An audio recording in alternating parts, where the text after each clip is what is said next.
Alright, the recording is live. We are now playing the finals for the 2020 Ascension World Championships with Gen Con Online, playing the 10th anniversary of the base set. It has been a spectacularly fun day, and I get to grab my favorite character right off the rip. Come here, Mr. Seer, and I don't even want a heavy. I'm good. I just want a Seer. That's a great first turn to me. Most players would not agree with me, and that is okay.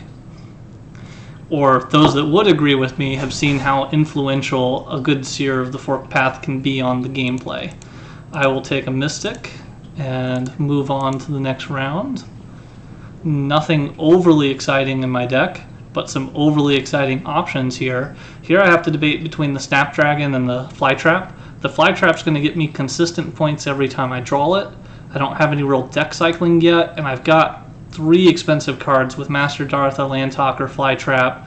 We're just going to go straight for the Snapdragon and get that constant, stable supply of runes into my deck. We haven't seen any monsters except for the Trickster, and nobody cares about him. And he'll get killed by the Arha Templar anyway. That already happened, right? Yeah, Arha Templars, there it is. Dead and dead. No more monsters, a nice open board. Exactly the way I like to see it. Going for that Mystic. Not flipping anything for him. Mechana Initiate, you can sit until I decide to banish you with a Seer of the Forked Path. He did get my Flytrap. Alright. Is it time to banish him? You know what?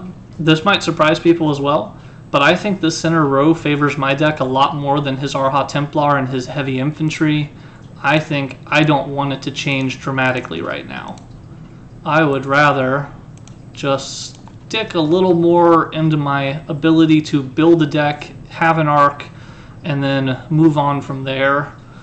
If I can get this grand design, I'm going to feel much better about my choice. I feel much better about my choice. He's got something to kill, but will it be an Arha Templar? Nope, not this hand. Alright. I am okay with getting a Lifebound Initiate while I have a Snapdragon, because it's effectively 1 room and 2 points.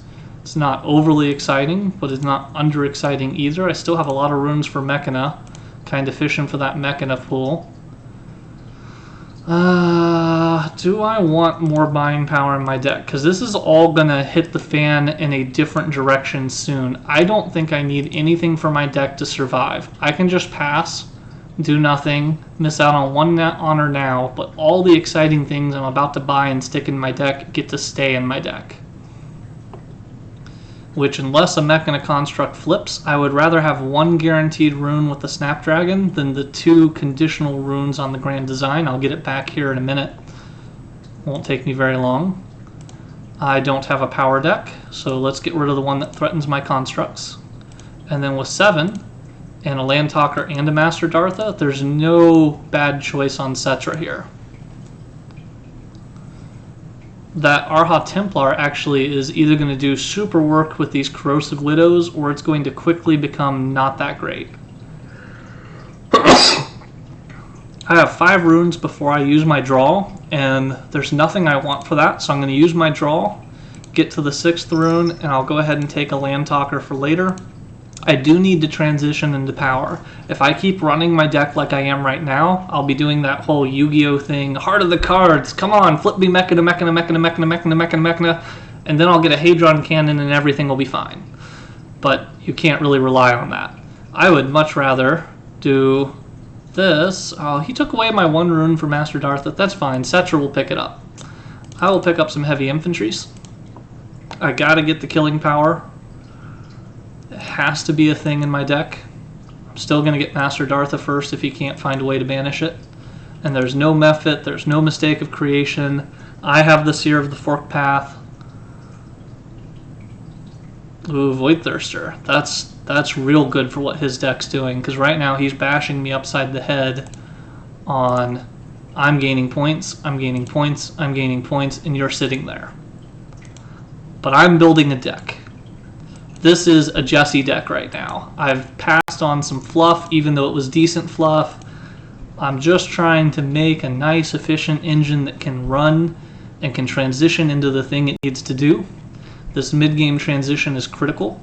A lot of Chronicles of the Godslayer around 12 could be around where it's starting to wrap up and hit the final cycle. I probably don't. Nope, I don't have enough in order to kill this Wind Tyrant. But I do have enough to buy all sorts of cool stuff. I like Core a lot. He's power, he's a free draw. Apparently I just got an achievement because I don't play on the Steam version all that frequently. I'm perfectly okay with having an Arbiter in my deck at this point. It's not going to be anything like a first turn Arbiter, but it's not going to hurt me. There's still enough basic cards like this entire starting hand I have. Buy Snapdragon. Temple Spike. Spike then Temple.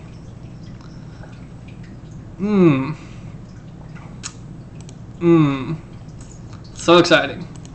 So exciting. This is the point where maybe just fluffing those 1-point things might be worthwhile, but if I'm going to go for the deck build, I have to actually let my deck build do something once I acquire it. If you get a deck that has a lot of economy and then the only thing you do is stuff it full of junk as fast as you can, you're going to undo all the good work you've done before you have a chance to reap the rewards. I'm going to try not to fall into that trap, but his honor value rush here is going real good. 1, 2, 3, 4, 5, 6, 7, 8, 9, 10, 11, 12, 13, 14, 15, 16, 17, 18, 19, 20. So 21, 22. He's got roughly 25 in deck value. There's 2 cards I don't know about. And what is my deck value like? 7, 8, 14, 16, 20, 25, 26, 27, 30, 32. So he's got 25 and 30. I have 32 and 6. So I have a fair bit of deficit to make up in this back half. This was a hand I was really hopeful for because I'd have liked to kill this Avatar, but I did not get it together. I would have really liked to kill the Avatar with the Link device right there, but I didn't have it. Now what I do have is the ability to stack Emery right before the shuffle if he doesn't get a chance to buy it first. One good Emery into an Avatar, that, oh, he also missed Avatar by 1. All the disappointment. Okay. I don't want him to have a Seer, but I also need to run my deck as fast as possible. The chance that he gets through his next 18 cards and the 5 already in his hand is real low. I think I can just go for make my deck economy as good as possible.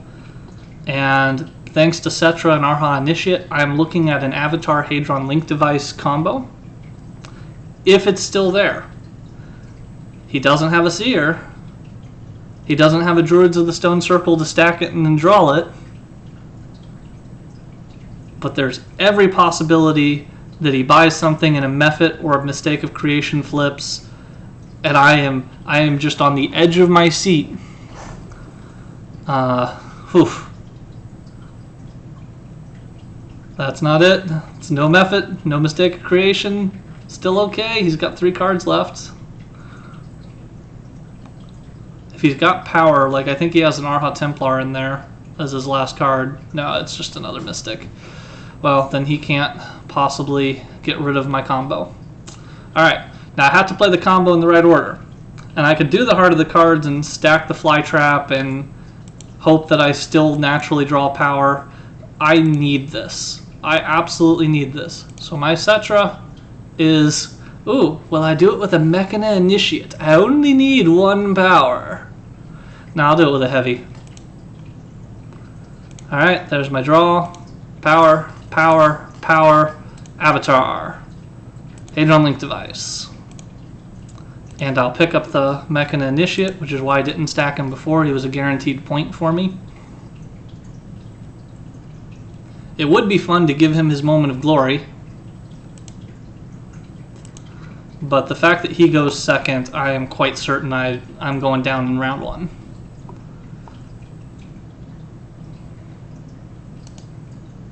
I have not been able to keep my constructs in play. I have not been able to put my full economic advantage to the table. A mistake of creation would be great right now. Nope. Well, a couple of cultists, not going to pass the points.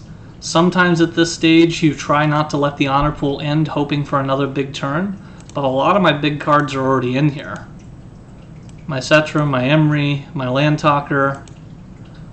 I don't know what I'm going to draw into, but it's not going to be overly great. So the chance that he could have ended it versus the chance that I need points anyway, might as well go for the points anyway. Alright, Rocket Courier. That's not it. Good game, Nillies. I'm pretty sure you've got game one. Not going to even try to recount. I did not make up for it in deck value, even with the Avatar Link device. I think you got me by a solid 10-15 points. That is game two that I have lost today. Is it? Is it? Is it? Oh, it wasn't as far of a margin as I thought, but it is in fact a little bit too fast of a game. So now we go into game two.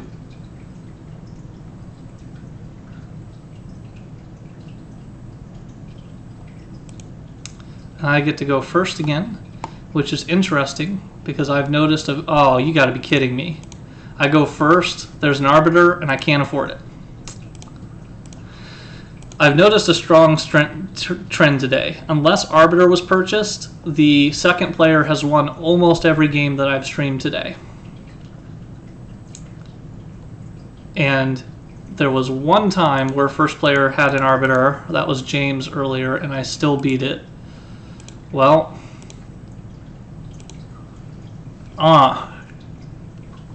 it's so efficient, it's hard to say no to that. If I had known it would be a spike fixin', I'd have gone the other way. But now I have to work extra hard to get this game in the bag. A heavy over a Temple Librarian? I honestly can say I've never seen that. Well, now I have to choose between the Wolf Shaman and the Temple Librarian. Straight card advantage, straight economy. The Wolf Shaman is such a champion. He does some serious work. Now I've got some very efficient cards on either side, but no basic acquirements. Nothing that's going to really just fuel my deck. I need something to base my deck around. And what has he been doing? So he's got a heavy in his discard. He's got a Spike Vixen and an Arbiter. Does he have a Militia in his discard? He has a Militia in his discard, so Arbiter of the Precipice, get rid of the remaining Militia in his hand, leaves him 5 runes for a Fly Trap. That is not allowed. So the Fly Trap is the thing that has to go.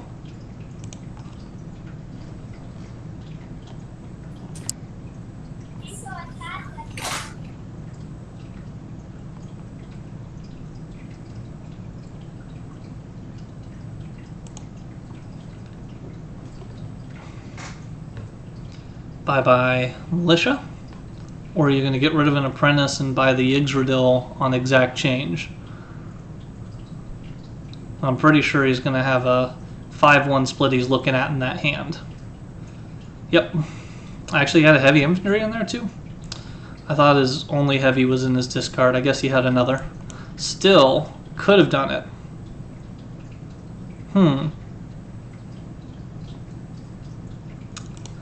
That's another interesting decision.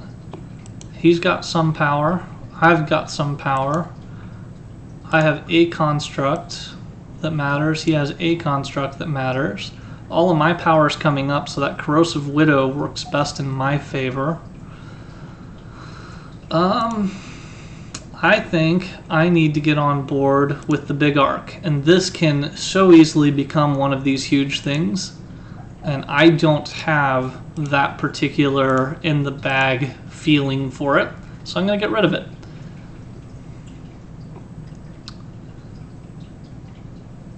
He did get the Widow. Sniff. I stand by my choice. Temple Librarian is very good. The Lifebound Initiate is unnecessary for me. I don't have a Snapdragon or anything I really want to do with it.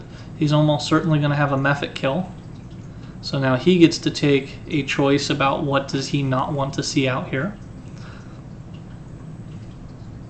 And I don't know what it is. He might get rid of the 1 cost, just be like, hey, get that out of here, I want something more interesting.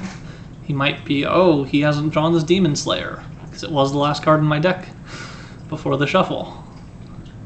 If he was paying attention to that, that was a very smart move. Alright, Arbiter of the Precipice versus going for one of these other things.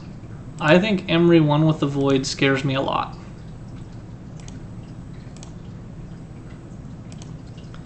And I think card advantage on a construct is worth the investment. We're still in this weird, just like last game, I'm trying to build an arc and have a deck and do something epic by the end of the game. Will I have enough time to do it? And I'm betting that the Seer of the Forked Path can help me with that. But his Arbiter of the Precipice is such a spectacular, consistently get better, get better, get better, get better every time through his deck. He has a decent arc as well. He's not going about it at the same rate I am or at the same kind of resources I am. We're already through quite a few monsters for this early, given that there's only so much honor out. Now that Sea Tyrant just sort of ruined what I was saying, but there was a lot of honor worth of monsters that didn't actually get killed. I think sometimes people forget that when you banish a monster from the center row, not only is it an opportunity for putting power into points that's gone to someone that's power rushing, it also is one less monster left in the deck to draw. Manipulating that game pace and being able to accurately know how long do I have to play this game, how much can I invest in is important. And I will take the Arbiter right before my shuffle. I have enough time to invest in it. I don't really want to.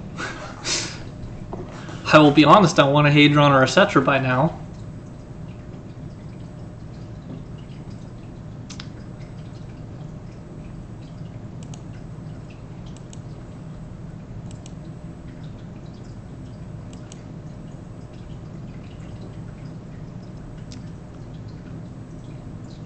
Oof. In order for my Demon Slayer to do anything, I need to draw one of my militia with him. Which means I'm considering using a Temple Librarian on my Demon Slayer. I will do this first. Okay, I have the militia already, so I can feel better about that. It's not coming together, so I'm going to get it off the field before something bad happens to me. I will put that in my discard pile so that the Mistake of Creation can get rid of it for me. I will take the Shade of the Black Watch and get my own Banish going a little bit better than I previously had, get more power in my deck, be able to take opportunities from these monsters that I've already negatively influenced, starting to be able to do the thing that I've been fighting against. That's another thing that's really interesting is a player when they realize, do I banish this because it's great for you, or do I leave it because now all of a sudden my deck also kind of wants it? Can you use it this hand? Can you not use it this hand? These are the decisions we must answer. Decisions we must make and the questions we must answer. There's the actual phrasing I'm going for.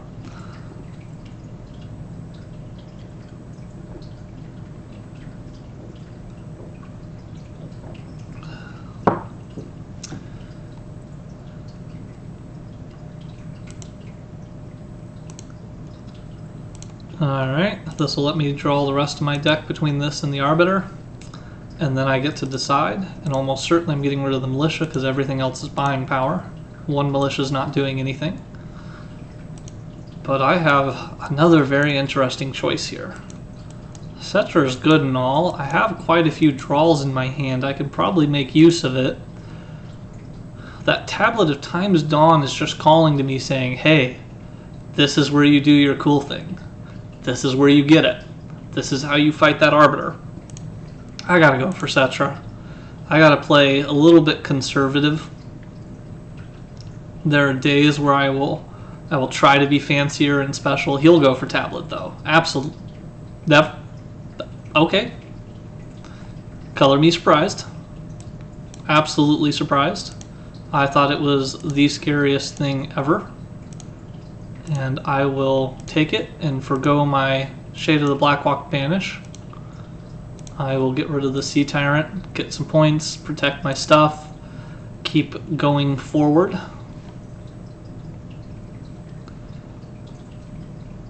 What heroes are there that I'm hoping to have come out? Well, there's still a Master Dartha in there. Was Emery already out? I feel like Emery was already out in this game. Maybe Emery wasn't out. Well, no, Emery got banished. That's what it was. I did that to him. So Emery's out. There's still a Landtalker. There's still a Master Dartha. There's one Reactor Monk. The Aesthetic is almost the best hero left for me. It wouldn't be bad for me to get like a Runic Lycanthrope stack and draw, but it's also not the super efficient use of Cetra's gain some points. There we go. Arha Templar. Let's take a look at how many cheap monsters have already died. A lot of them. Alright. Well, he's 3 points, but he's not got a lot left in the tank. What I will do is I will use my other draws, and I will use my Banish first. Or, take that back. I'll probably Arha Initiate, take a look, then I'll decide whether I want a Cetra Ascetic, Cetra Arha. I will draw whatever I stack this turn. So let's take that draw, let's take that draw, let's take the discard and draw, and what am I looking at? I've got 4 runes right now. I could stack a Mystic and make sure I get 6, but that doesn't get me anything particularly special. The Arha doesn't get me anything particularly special. The Shade of the Blackwatch lets me thin this deck even more.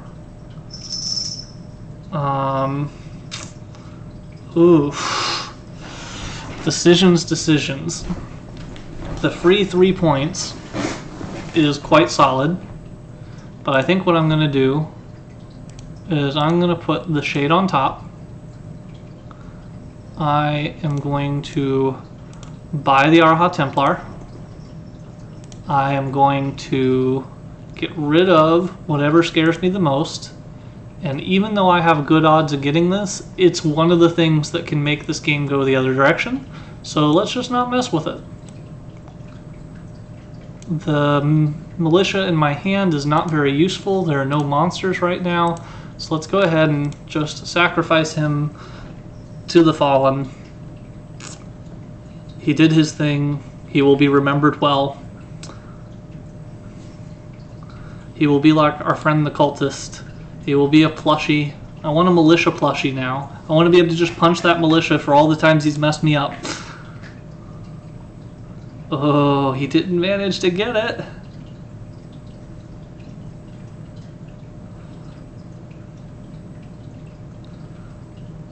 If I were him at this stage of the game, ooh, that is not what I would have done.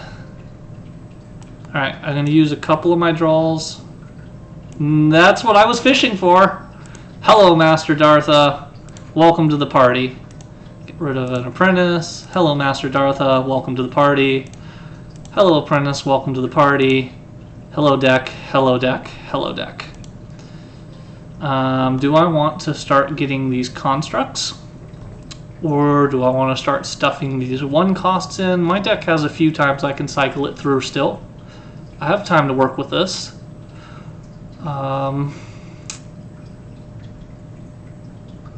I would like a Void Thirster. No matter what starts coming out, that Void Thirster is going to feel good to me. I'm going to get rid of my own friend the Seer. And I am going to purchase one of these things. I think the guaranteed point is probably my better option. Then I will get rid of the apprentice. take this threat off the table, and I was really pulling for another, oh, I don't know, Corrosive Widow for the Arha. I don't know if you guys see what I see, but I see a big turn coming. How many Corrosive Widows have we seen? We've seen 1, 2, we've seen 2 Corrosive Widows, 2 Sea Tyrants. No, we've seen all 3 Sea Tyrants. So I'm feeling pretty good about my Tablet of Time's Dawn. Corrosive Widow won't kill it. I can sit on it for a little bit and go, when's the end of the game? When's the end of the game? When's the end of the game? Can I take another really special turn at the most critical time?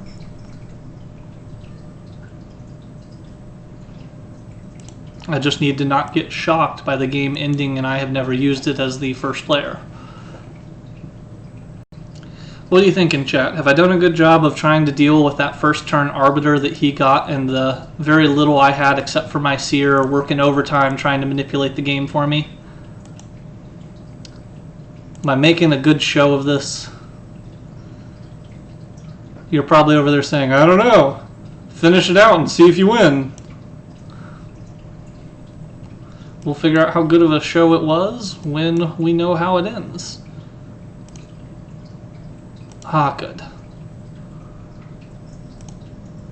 I feel good that the Shadow Star is the best thing I'm going to get here. I feel good that the Seer is one of my please don't do this to me cards. And I feel good that with a Wind Tyrant out there, now is a decent time to make my next turn. Master Dartha, etc. Alright, do I want to stack any of these heroes? No, I don't. So let's buy a couple of them and see what we can flip. Still not where I want to be, and I need to make sure I have fodder for the Arbiter.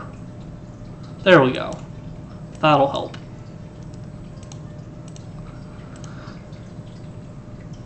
There we go. That's something I don't mind having with the Cetra. I am going to have Master Dartha in these next few things, so my deck's going to cycle. I'm going to get to the other side of things. Trying to make as professional looking and clean of a run as I can here.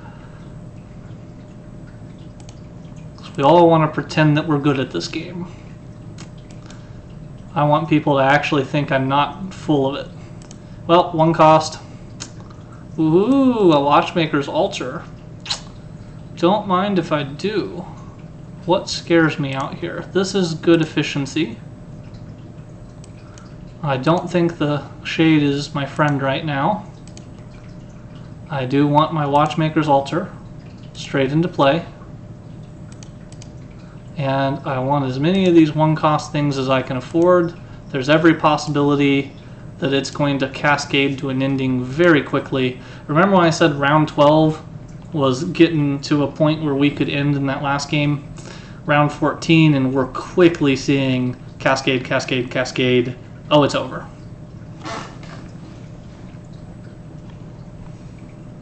The fact that my honor is higher than his gives me a really good feeling about the game. I have a ton of stuff that I've acquired and manipulated. He's done stuff. It's been a fun game. It's doing things for all of us. He's had that Arbiter work in overdrive. But my good buddy, Seer of the Forked Path,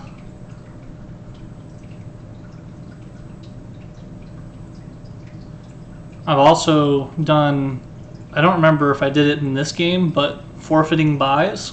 I think I forfeited some buys. If I did, I feel even better about myself, because that's one of the ways to manipulate your deck and go for that long-term payoff and see this opportunity. Ooh, stop it, stop it. I said stop it, sir. He's out of cards, so it's just 3 to spend. I'm okay with this. I can work with this. He had a good turn. I'm going to try not to panic. 1 for 1 honor. Solid. 1 for 1 power ratio. Solid. Cheap and effective honor ratio. Goodbye. Again with the cheap and effective honor ratio. I actually should have used the Arha Templar on the first one. That was a small mistake. No, I'm 1 rune short of getting this stupid Burrower. Well, there's no point in banishing it, other than to just say, hey, I have like so few starters. But there is a method. Am I more worried about the Wind Tyrant or the Burrower? He's got tons of power going on over there. Tons and tons of power. But there's no chance he doesn't have buying with that deck. So the Burrower is his best guaranteed points. The Wind Tyrant's reasonable points. It's at least 4. He'll probably kill it. But I would rather him kill the Wind Tyrant and not have a Xeron pop up and really wreck my day than to do it the other way and let him have the construct, then Xeron pop out, and boom, now he has something to spend his power on that's effective. Well, this looks like an Avatar Golem. That was his whole hand. He played it all. He's just short of everything he really wants in the world. Pretty sure I got game 2, which means an epic 3rd game conclusion.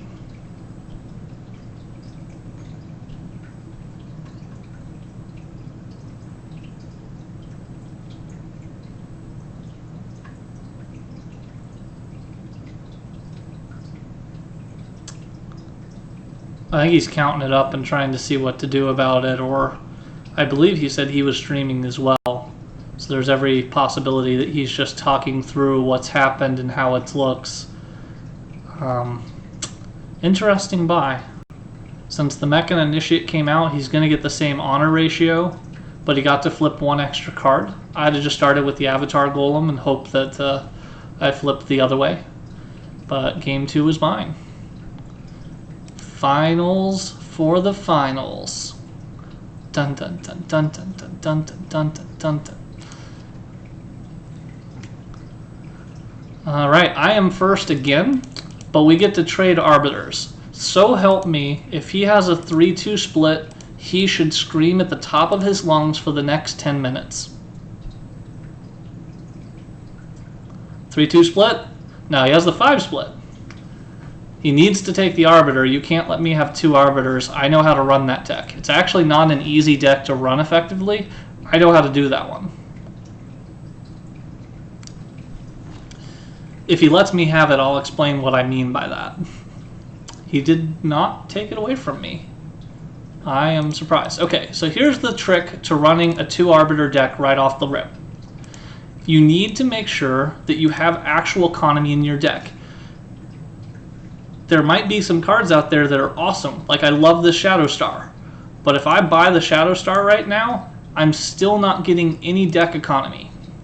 I need to buy a Mystic. I need to get a Druids of the Stone Circle that can stack Mystics. I need to make sure there's something my deck can acquire because it's going to go away too fast. But I can't pass a Void Thirster.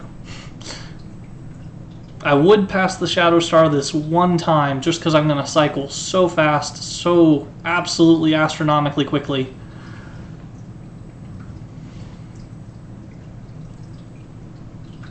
Alright, here is a good example. I'm about to shuffle. I am going to buy the Mystic first. Then I'm going to shuffle that Mystic in. And now I have a really good hand coming. Check out this hand.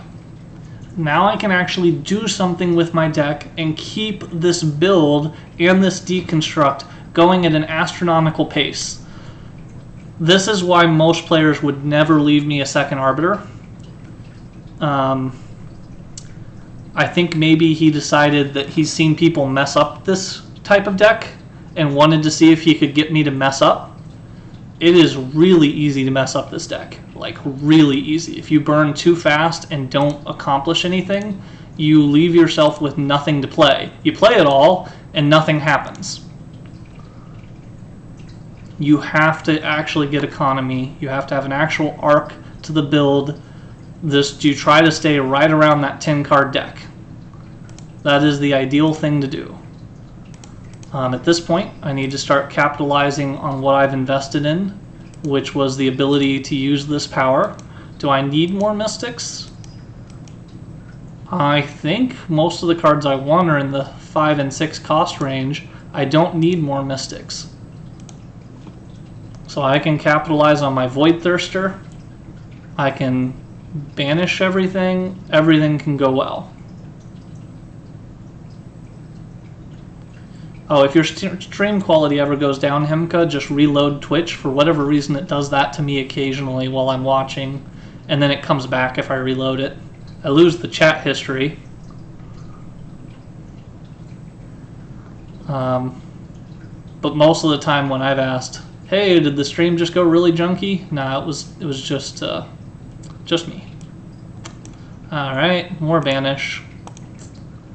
More banish. Now, I could use an extra banish with this shade, but I need to pack that buying power into my deck. I need to not get too slap happy with it. And dang it, I didn't want to banish that. I wanted to buy that. But them's the breaks. At least I had a way to get rid of it. One way or another, if he can beat this deck, I'm going to feel so good for him, because that's a very satisfying day if you can beat a double Arbiter off the rip. If not, I'm going to have a blast playing this deck and trying to be as intentional and careful as I can be about it. Now, speaking of careful and intentional, I meant to keep the other construct and I didn't. Turns out that it didn't matter because I got the buying hand instead of the killing one. I need to be able to control the center. Don't mind a second grand design. Now, if he can't take the Watchmaker's Altar, I will essentially get it for almost free. Actually, maybe completely free if I can draw the grand design and have Reactor Monk if he doesn't take it away from me. 3 runes there. He's good. He's got it. Hello, Avatar of the Fallen. Now, here's the other reason I'm buying power. 2, 3, 4, 5 power is the most my deck can generate. Now I have the opportunity to make sure it can generate 7 because I'm drawing my deck.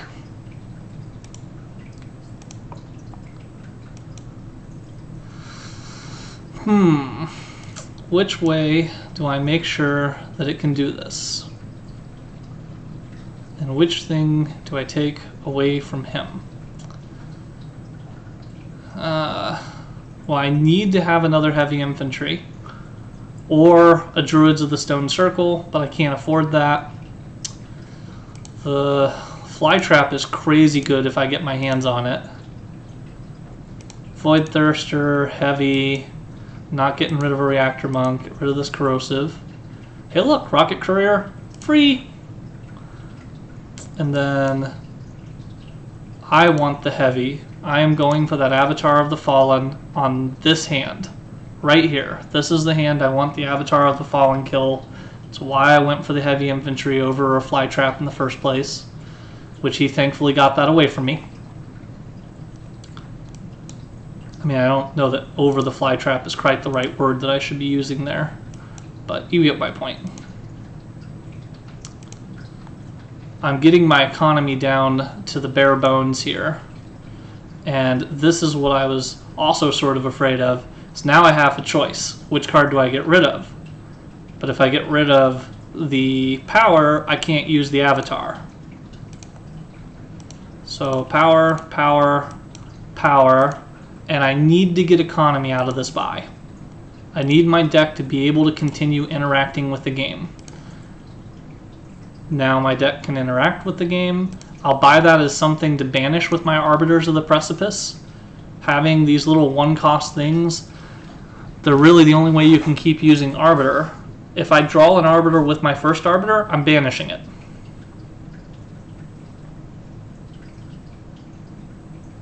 Okay, I take that back. If I draw an Arbiter and I don't have enough power for Xeron, I'm keeping it. But I have enough power for Xeron. I did not get it.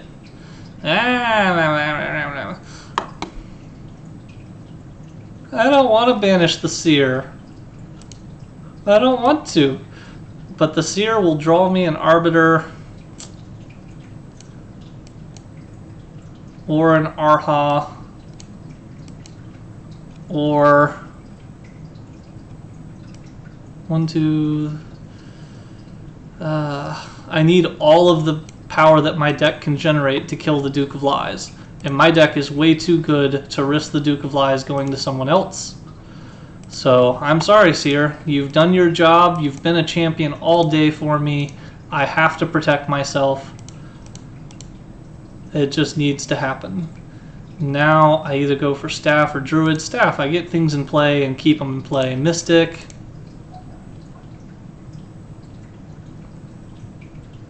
My Lifebound Initiate here is on deck for destruction if I can't get to that last Apprentice or to my other Arbiter of the Precipice. I really do want to Arbiter my Arbiter. If I can also catch one in my discard pile, I might use a Shade of the Blackwatch on it. But I never have a Shade of the Blackwatch in my hand and an Arbiter in my discard because I go through the whole deck. Alright. What does he have going on? Anything that threatens me? I feel real good about it. We're close on honor. I've got a better deck. I think I can reliably use the staff to end the game quicker versus hoping for big monsters when we've already seen this many. I'm just going to mill the honor pool.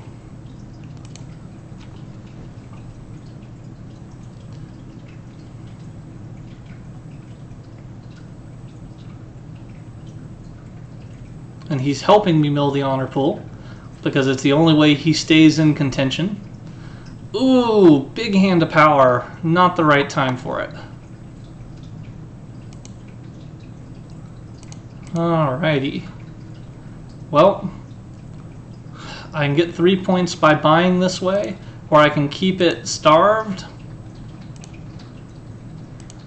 And I can keep milling the honor pool. Pretty confident that I've got this. I just need the game to end before anything stupid happens. I have not counted it. Maybe I should count it, but his constructs are not as good as mine. The rest of my deck is about the same as his. This is just where we are. Do I play the Arbiter at all? I don't.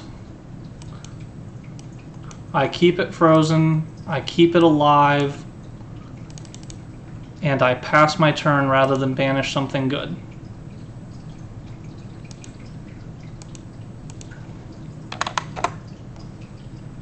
Did my double Arbiter control the deck, make sure your economy does not go into the ground, control how much power you have so you can draw all 7 of it for the Avatar? Did it win a world championship? It did!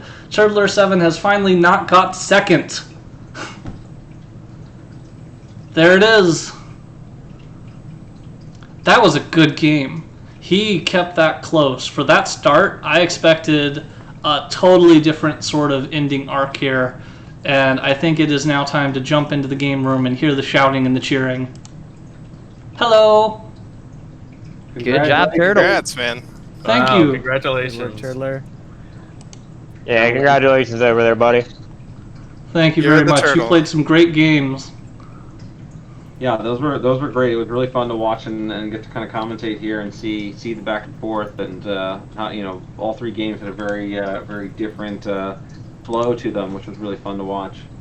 I love the flow. That's what does it for me. Yeah. Nillies, I gotta ask, man. We were all commenting on it. That turn 1 buy on that last game. You had options for Arbiter, Voidthirster, and you went for Shadowstar and Heavy Infantry. Can you talk me through that a little bit? I can, and it was absolutely due to what happened the prior game. Taking the early Arbiter Wow. burned me, and I Yeah. kept drawing into nothing with it, and I ended up with an empty deck and couldn't do anything with it. And I saw that that's what happened to Turtler. Later on, he had to burn a Mystic, he had to burn, the other Arbiter, and I was like, man, if I can get this going without worrying about, getting rid of some of my good cards, but it just didn't turn around on me. I was so close every time to getting that Arbiter, the Avatar of the Fallen, Yeah. and just turning it, but I was like, always one shy. You're You going gotta to really think, enjoy the though. replay video. You gotta Yeah. think about how the draw and the combination of the deck thinning can really make your deck flexible in that way. So even though you felt badly burnt, you gotta play the odds. It helps your odds so much. Here's the thing about that, like double arbiter in particular is a very dangerous. You can burn your deck to the point that you can't function anymore. People have a problem with that. I am way too experienced to not know, here are the 3 steps I need to take to make sure my deck doesn't peter out and become useless. Right. Yeah, you got to make sure you buy enough resource generation and capacity to be able to keep running through even once you burn your deck out. Even when I really want a Shadow Star because it's awesome, I need a Mystic or my deck will just cease to be able to grow. Yeah, that's really key. Really key high level strategy for that. I think. Now, there's one further question on that first turn purchase. So you don't want the Arbiter, but why go with the instead of Void Thirster, Shadow Star and Heavy?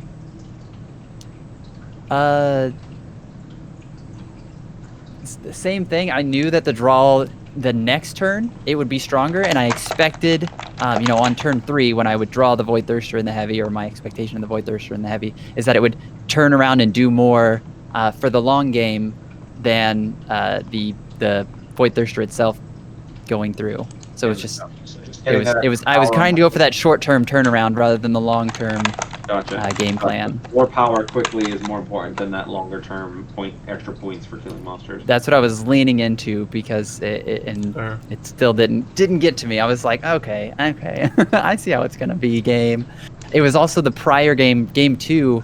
I had filtered my deck so well. I thought.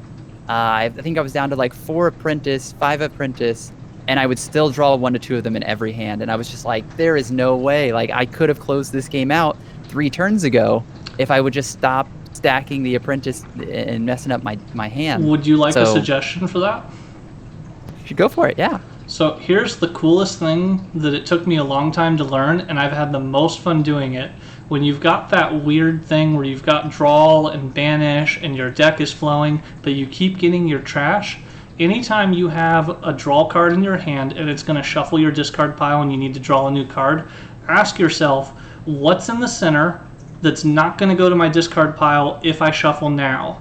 What's in my discard pile and going to be the only things I'm drawing for my next hand? And when all of your trash is in the center, you're like, great, it's already in play. I want to draw. All of my good stuff is now concentrated. If it's not, consider not playing that last draw card and just wasting 1 or 2 draw in order to put all your best cards back in the discard pile, shuffle them together, and you have more density of good stuff coming in your future turns for 1 less card draw on this current turn. You could have pushed it a little further, but the long-term benefit is much greater to put your best stuff back in the discard before the shuffle.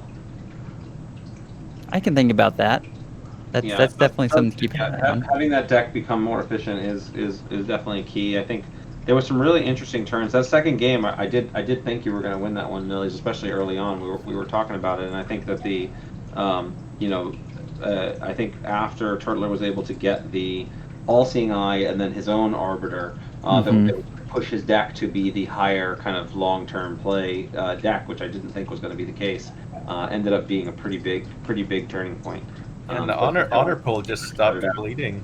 Yeah, the honor pool the game went to like a standstill, and then Right. Yeah, I think we got it to like 14 or something, and then it was just there. That's exactly my thought. I was like, okay, if I can burn it out, Turtler's deck is better than mine, but if I can deplete the honor pool, I have the honor lead. And what was a real shame, that was the game where you left with a 1 point, right? 1 point of ending the game, right? It was, and then I needed that turn. Exactly. Yeah. I was like, but even with the extra turn, I think when I kind of did a mental calculation, you were still ahead by 1 or 2 points, even if I had ended it. Yeah, I actually counted it. I counted it while we were there because I was noticing that turn. It actually did not make the difference. Because we were paying attention while that was happening too. It was like, oh man, does it matter? It was only like a +2 point difference at that.